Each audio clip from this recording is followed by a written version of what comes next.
The COVID-19 pandemic is a looming disaster for the millions of Roma living in Central and Southeastern Europe.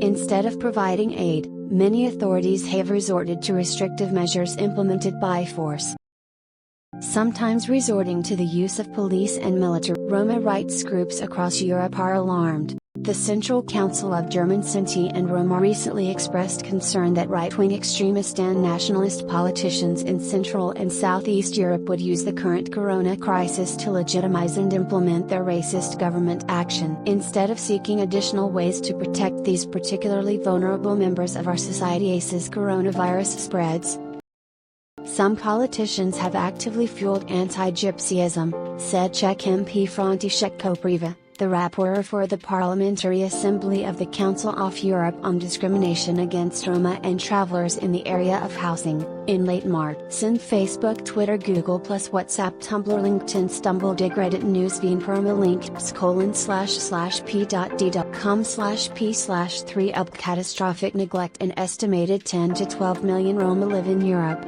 making up the continent's largest minority. About half live in 7 countries: Czech Republic, Slovakia, Hungary, Romania, Bulgaria, Serbia and North Macedonia. This is also where some of the most infamous Roma settlements are located, for example Lunik 9 on the outskirts of Košice in eastern Stalipinovo in Plovdiv, Bulgaria, Ferentar in the Romanian capital, Bucharest and Shutorizar near the North Macedonian capital.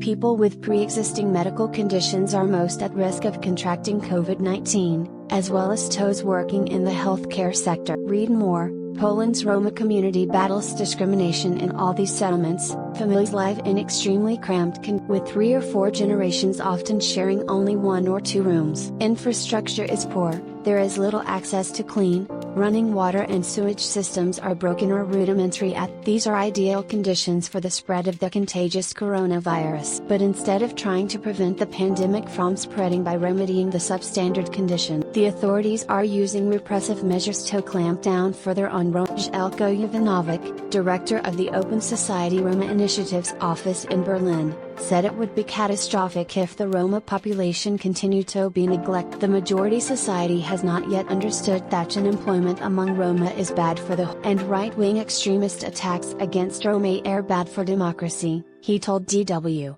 Now, it has to become clear that poor health conditions for Roma have direct and immediate consequences but in Europe, another group is in particular danger, and yet, they've been mostly social programs urgently needed. Slovakia's new center-right populist coalition government has acknowledged the problem, but has resorted to dubious methods. Earlier this week, Prime Minister Igor Matovic announced mass COVID-19 testing in 33 Roma settlements, especially for those people who had just returned from abroad.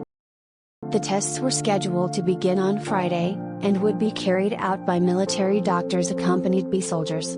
Depending on results, people would either be quarantined in state-run institutions, or whole settlements would be placed under. Read more. Coronavirus, rule of law under attack in Southeast Europe. Matovic insisted the use of military to impose these measures was not a state demonstration of but was to ensure the safety of the Roma. Abel Rivas, the government's former emissary for the Roma communities, told the Slovak news portal Perimeter that the use of the army would only further stigmatize the Roma instead of giving them the impression that the state was their partner. Since Facebook, Twitter, Google+, WhatsApp, Tumblr, LinkedIn, Stumble, Dig, Reddit, Newsfeed, permalink //p.dw com/p/1b69 in Romania and Bulgaria. Police have cordoned off several of the larger Roma settlements. Millions of poor Roma in Central and Southeastern Europe, most of whom live in cramped conditions without access to health care and basic sanitation.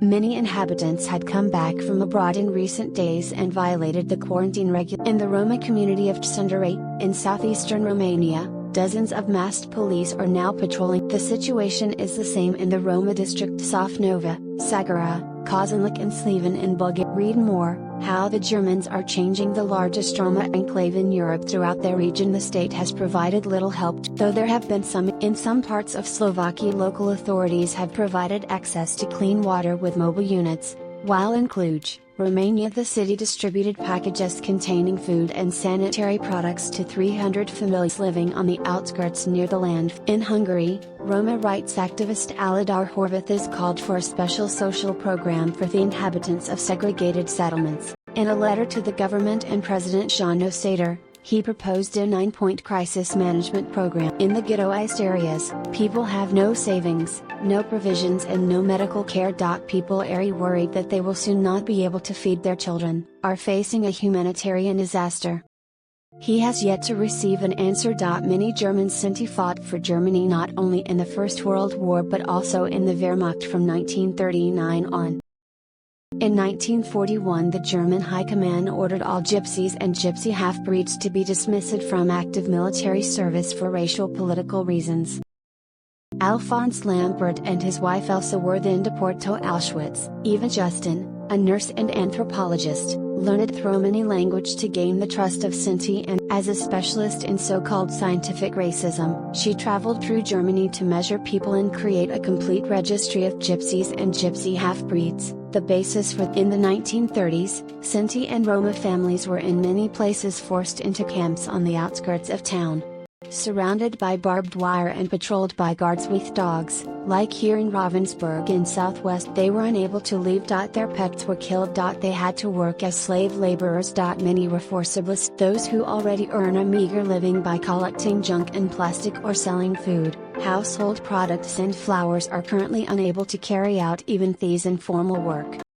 In May 1940, Sinti and Roma families were sent through the streets of the town of Asperg in southwestern Germany to the train station and deported directly to Nazi occupation. The dispatchment went smoothly, a police report noted. Most of those deported traveled to their deaths in work camps and Jewish ghettos.